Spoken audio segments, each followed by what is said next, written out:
So, why is anxiety so bad, and why does it really have one of the most negative impacts on people's lives? So, the reason anxiety is so scary is because it blocks action. Essentially, what anxiety is, it's an over assessment of risk in your environment. So, essentially, there's objective danger for you. And what anxiety does is it tells you, it essentially lies to you, that the danger is much greater than what you foresee, like what you can evaluate. So if we took, like 1,000 unanxious people and we evaluated your situation, they would rate it as less dangerous than you would, substantially.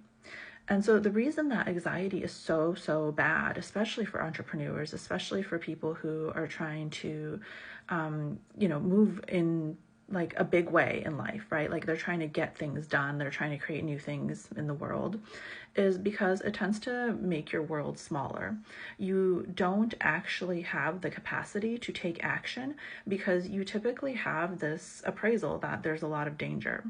And what happens with anxiety is that it's actually often a mechanism that the mind uses that results from emotional suppression.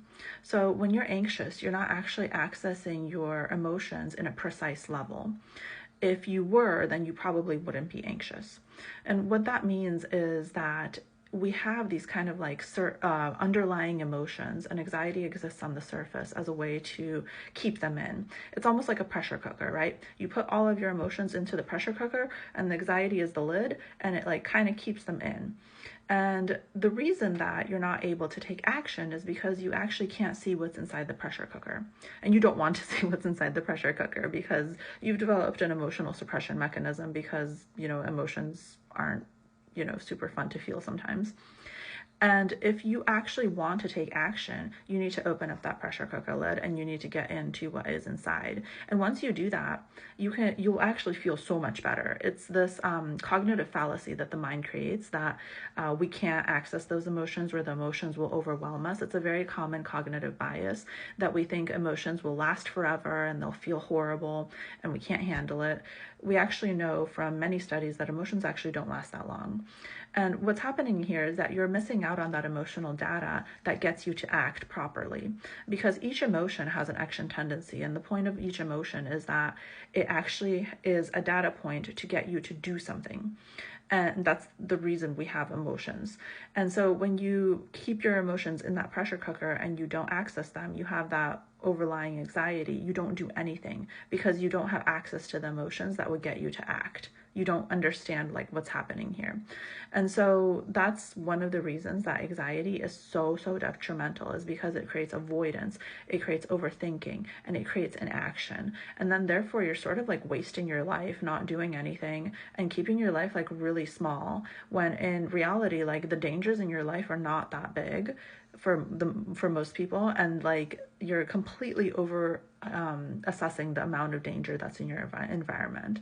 And so I actually think that overcoming anxiety is one of the most important things people can do to live the type of life that they want to live, because just having a mind that isn't able to access emotions in a way that allows you to act on them, and having a mind that keeps telling you that you need to overthink, you need to avoid, you need to stay stuck because it's so dangerous out there, that's a scary way to live, because like you're never gonna do anything, like you're gonna be stuck.